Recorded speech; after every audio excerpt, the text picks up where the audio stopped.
prontinho, Paty, tá na mão. Então, vamos lá. Uma criança de 7 anos é trazida ao pronto atendimento com dispneia intensa, sibilância audível sem estetoscópio, dificuldade para falar frases completas. A mãe relata que o quadro piorou após um episódio de gripe recente e que a criança faz uso irregular de medicação controladora. Ela tem uma frequência respiratória de 50, tem 7 anos. Uma frequência cardíaca de 130 e uma saturação de 88 em ar ambiente. Na ausculta pulmonar, ela tem sibilos difusos e redução de murmúrio vesicular em bases. Então, uma criança com uma dispneia, né? Importante com sibilância, pós um quadro de gripe, né? Quadro respiratório. Então, ela está taquicárdica, né? Taquipneica, e com a saturação baixa. Então, vamos lá. Qual o diagnóstico mais provável e quais os critérios definem a gravidade do quadro? Quem quer? O que vocês acham que essa criança tem? Gente, ela tem sibilância, audível, sem esteto, tem dispneia, satura mal, taquicárdica, taquipneica, com sibilos e uma redução de murmúrio vesicular em bases.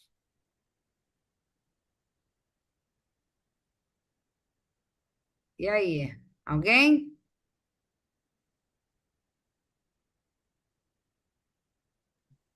Crise asmática grave. Crise asmática grave, né? E quais são os critérios que vão definir isso, essa crise asmática grave? Frequência respiratória maior do que 30, frequência cardíaca maior que 100, de saturação, dificuldade principalmente a dificuldade de formar, né, palavras, frases, essas coisas. Frase, né? E aí a gente pode falar também da uso de musculatura acessória, quer dizer, aqui ele não falou, mas falou que ela tem sibilância audível sem estetoscópio. Isso também é um critério de gravidade, né?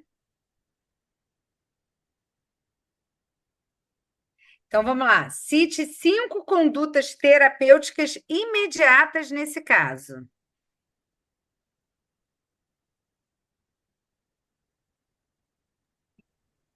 E aí, o que vocês vão fazer com essa criança? Imediatamente. Como é que vocês vão tratar Oxigênio, isso? Oxigênio, é, corticoide sistêmico ou e inalatório? sistêmico. Sistêmico. E broncodilatador de curtação, salbutamol, inalatório. Ótimo, né? Em doses que a gente pode fazer várias, né? Várias doses repetidas, né? E o Sim. que mais? E monitorar a frequência cardíaca, a saturação, Uhum, a descompensação respiratória. tá. E vão fazer brometo de hipertópio? Faria, mas agora eu não Né? lembrei dele, mas faria. Sim, Para aumentar o efeito do broncodilatador, do né? broncodilatador. Isso mesmo. Muito bom. Beth, acho que a gente pode ver a resposta, né?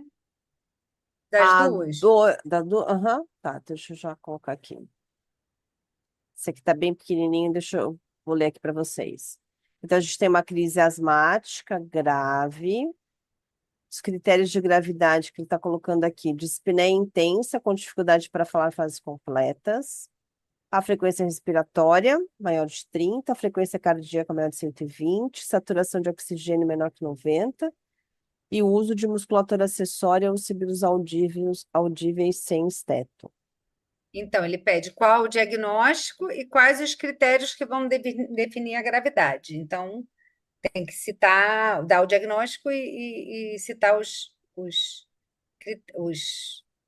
né, os sintomas da Da gravidade. gravidade. Queria fazer uma observação aqui, Paty, porque assim, numa das respostas aqui, eles colocaram não controlada, parcialmente controlada ou controlada, né? Assim, só nessa nomenclatura. Lembra que para isso tem outras questões, né, que o Gina coloca para a gente responder. Você quer falar um pouquinho disso, Paty? Só para eles não confundirem a questão da gravidade com o padrão de controle. Porque o controle é com o número de crises que ele vai tendo nos períodos de intercrises. Aqui a gente está falando de uma crise, é diferente. Então, só tomar esse cuidado, porque muitas vezes isso confunde, né? Então, a gente tem ali, é, exacerbação do quadro de asma estaria errado? É a resposta que ela está colocando ali.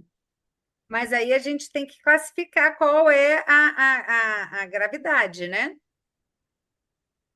O que eu queria que vocês entendessem a diferença é que se eu falo que é uma asma não controlada, eu não estou falando que é uma crise asmática, entendem? Não sei se, Paty, você pode explicar mais essa diferença? Porque ele pode ter uma asma não controlada e ter uma sibilância leve, ter um quadro leve, apesar de não estar controlado, entendeu? É diferente dele estar com uma crise naquele momento, grave.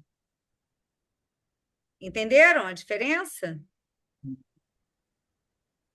Gente, isso realmente tem que ficar bem claro para vocês, porque se na hora da prova aparece isso e vocês colocam ali que é uma asma não controlada, vocês vão errar, tá? É uma Então, crise, entendeu? Então, assim, certo? tirem dúvidas aqui, gente, pode perguntar. É super importante vocês entenderem essa diferença. Se não ficou claro, tá bom. Como é que eu sei quando é crise e quando é só uma asma não controlada? Entendem? Quer repetir isso daí, Paty, para eles, para ficar bem claro? Eu vi muito erro disso na prova e caiu asma, né, nas outras ali. Então a gente teve um asma, eles amam, né? Uma coisa que é Então, a gente vai ter que impressionante.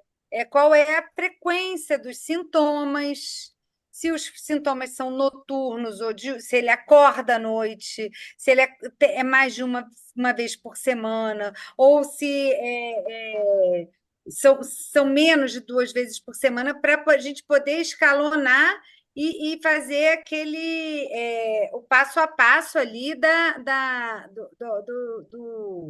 do qual é a frequência do, do- das, qual é a frequência das crises para a gente poder pensar no tratamento e qual é a gravidade da crise na apresentação, tá?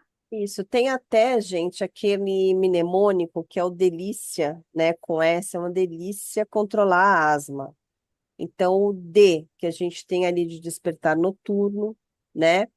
O LI, de limitação de atividade física, né? Então, a gente não está falando só de exercício, né? De atividade. Então, subir escada, né? Enfim, se eu tenho a limitação.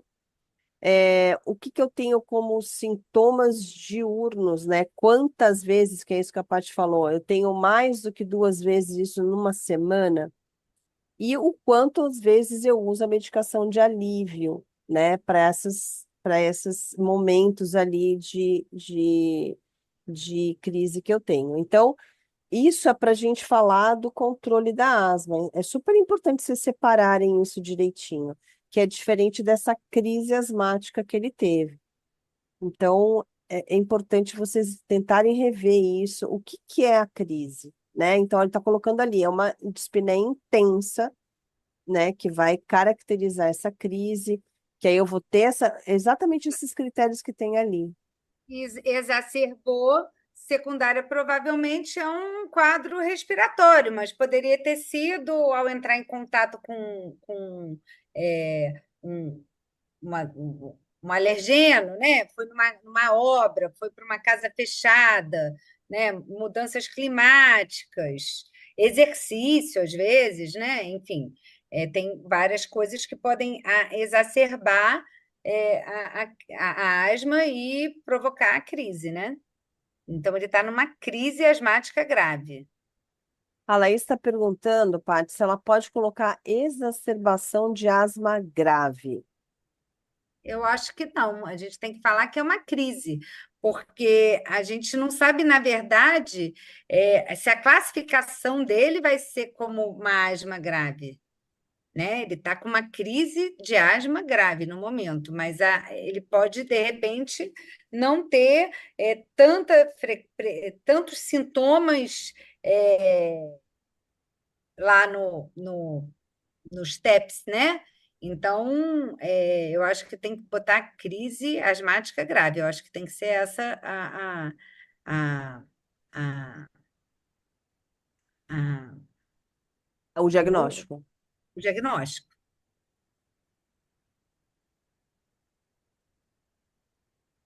Tudo bem, gente? Vocês sabem a diferença de colocar exacerbação e crise? Não sei se a Paty quer colocar essa questão. Por que que a exacerbação não estaria grave? Não estaria grave, não estaria certa. Não, a exacerbação poderia, mas eu acho que quando você fala de uma asma grave, você não está falando que o quadro atual é o grave. De repente, ele nem tinha uma asma tão grave e a exacerbação fez um quadro agudo grave. Então, mas aí ela pode dizer exacerbação de asma grave. Que Ou uma naquele momento, exacerbação grave de asma, não sei. a maneira de colocar, você está falando. É, Talvez se colocasse exacerbação grave da asma, serviria. é. Senão Acho que é parece que ele tinha uma asma grave, né, com muitos sintomas todos os dias, acordava à noite e, é, e que agora exacerbou. é, mas que não tem uma gravidade do quadro que ele está grave. Ele está hipoxêmico agora, um quadro agudo grave, né? Acho que é importante a gente falar do agudo, né? É. O agudo. Tá. Tudo bem, pessoal? Vamos, ó, a questão 2, né? As 5 condutas. Administração de oxigênio suplementar para manter a saturação, broncodilatadores de curta duração, o SABA, né? Corticoides sistêmicos, prednisolona, metilprednisolona para reduzir a inflamação, ipratrópio, brometo, monitorização contínua. Tudo bem? Aqui, ó, ele pede as 5 condutas, tá? O que ele está colocando aqui do lado, na verdade, ele não está cobrando, né? Ele quer a conduta descrita, mas você não precisava justificar, tá? Essa é a diferença do CIT, lembra que a gente comentou ali? Se ele dissesse assim, mencione quais seriam as 5 condutas terapêuticas imediatas. Lembra que a gente comentou quando ele pergunta aberta, sem ser o CIT, que aí seria bom a gente justificar, porque ele pode cobrar essa justificativa aqui no gabarito, tá bom? Tudo bem? Uhum. Acho Vamos que lá. vamos. As outras 2 perguntas ali. Quais as orientações preventivas para evitar novos episódios graves nesse caso? Aí vê que, olha só, essa pergunta número 3 já dá uma dica de que esse é um episódio grave, né? De, é, de uma crise, né? Então, a própria pergunta já dá. É, Então, o que que a gente pode orientar para essa. Quais são as orientações que a gente daria? Alguém? A mãe primeiro falou lá na história que ela usava irregularmente a medicação controladora. Então, o que que vocês acham da gente orientar ela a usar corretamente? Ok? É, E ensinar já a como é que usa aqueles remédios já para, né? Como é que usa quando começa a exacerbação, a já usar corretamente o broncodilatador de curta ação, né? Usar, ver se o espaçador está correto, se o broncodilatador está com quantidade adequada, né? Se está saculejando, né? Sacudindo o frasco, né? Orientar essa família bem. O que mais? Alguém botou alguma coisa aí? Usar Não? corretamente os medicamentos, evitar fatores desencadeantes, como os alergênios, educar a família. Uhum. E está ali sempre em acompanhamento para reforçar, ver se pode reavaliar, se precisa aumentar a medicação intercrise ou reduzir, né? Então, isso tudo são orientações preventivas, né? E a questão dos fatores desencadeantes, né? Então, cigarro na família, né? E a quatro, Beth. Aí explique a importância do manejo regular com medicamentos controladores. Então, por que que a gente faz os medicamentos controladores? Eles visam o quê? Eles visam diminuir, né, o número de crises, a frequência, a gravidade das crises, né, fazendo ali um controle ali da inflamação, com corticoide, né? E com isso vai melhorar a vida da criança e diminuir a sequela ali respiratória, né? Diminuir dano ali estrutural. Concordam?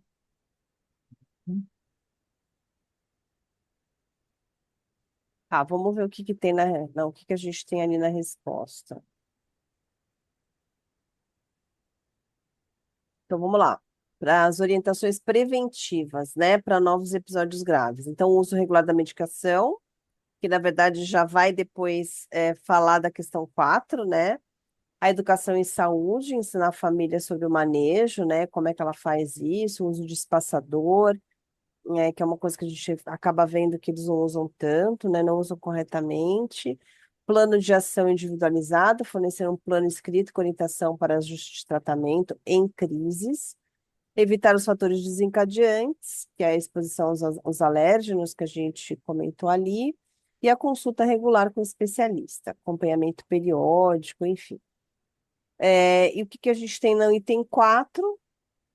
Qual que é a importância, né, disso? Então, o controle da inflamação crônica, redução de hospitalizações, que vocês colocaram ali também, né?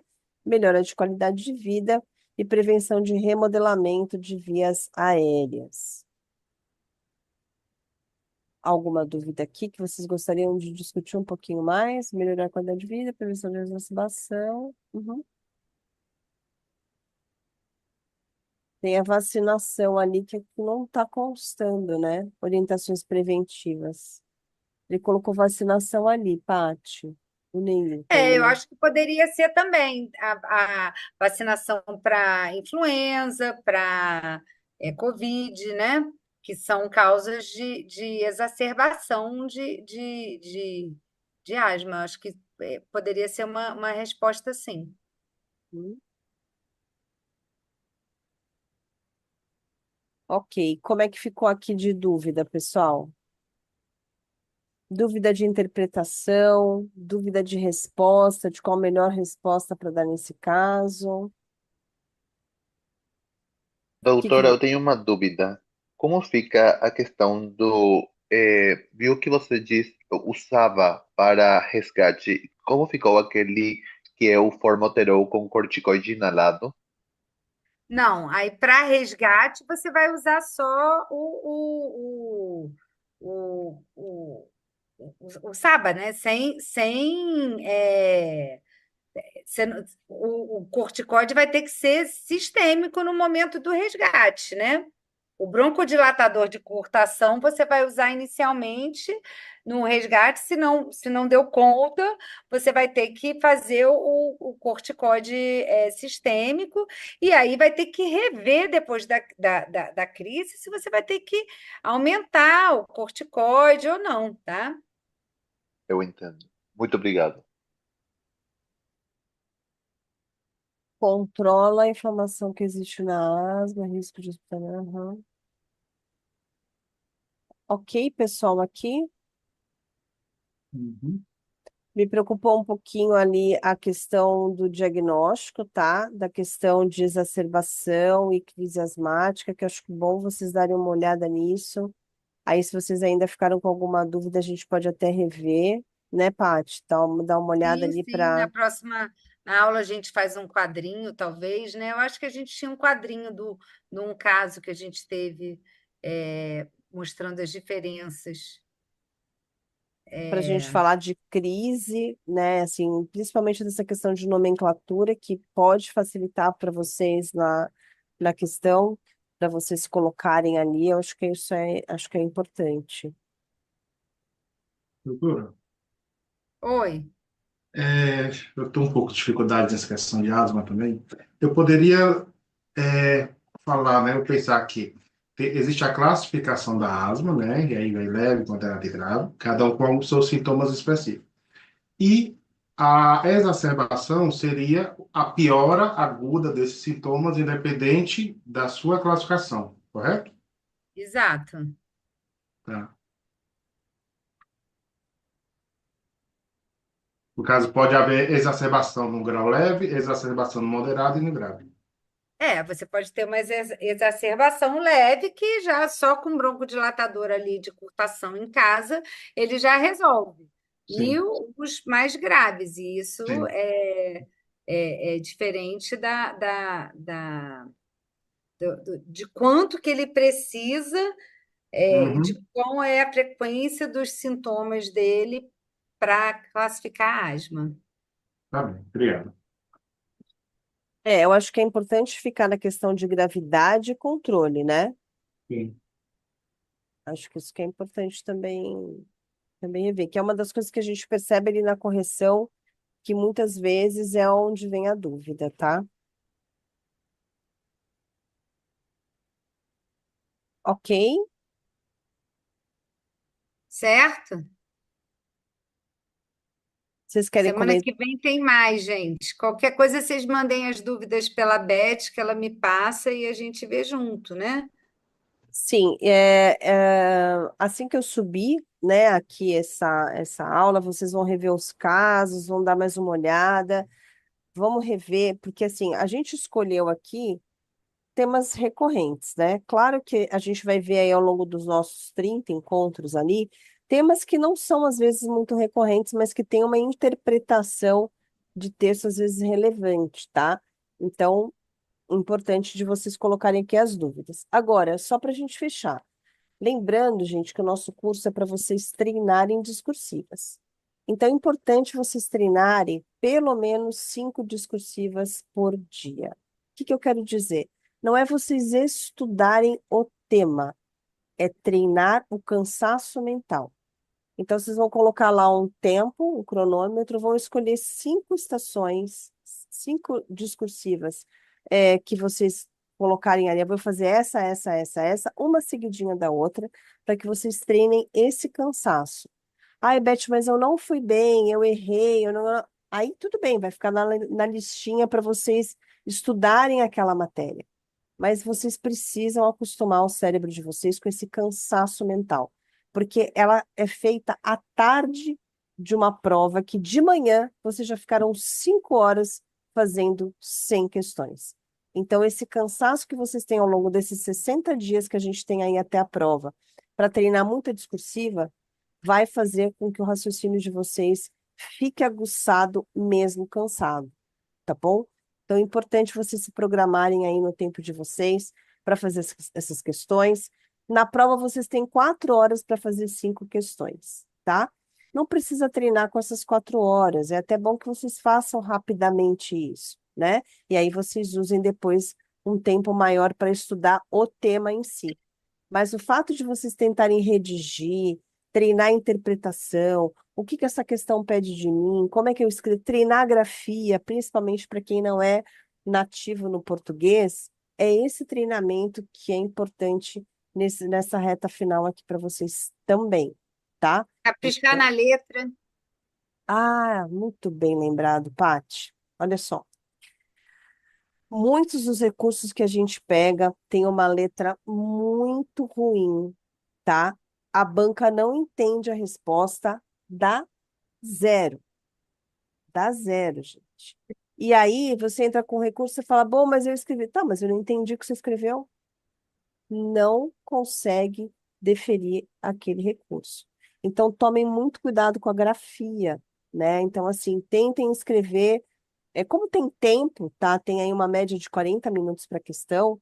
Tentem redigir com uma letra bem feitinha. Não vale usar letra de médico, tá bom? Porque é prova, não vale, tá bom? Porque isso realmente faz muita diferença na correção da prova de vocês. Faz de verdade. Bem lembrado, viu, Paty? Tá bom, pessoal? Gente, até semana que vem. Obrigada, então. Obrigada, Paty. Obrigada, pessoal. Bom descanso. Amanhã estamos aí juntos novamente. Eu já estou colocando lá no grupo as questões de medicina de família, tá? Já coloquei de cirurgia, de clínica médica, para vocês ficarem prontinhos aí para os nossos encontros de amanhã. Tá bom? Obrigada, viu, pessoal? Bom descanso. Obrigada, Paty. Beijo, pessoal. Boa noite. Boa noite, tá? Até mais, então. Boa noite.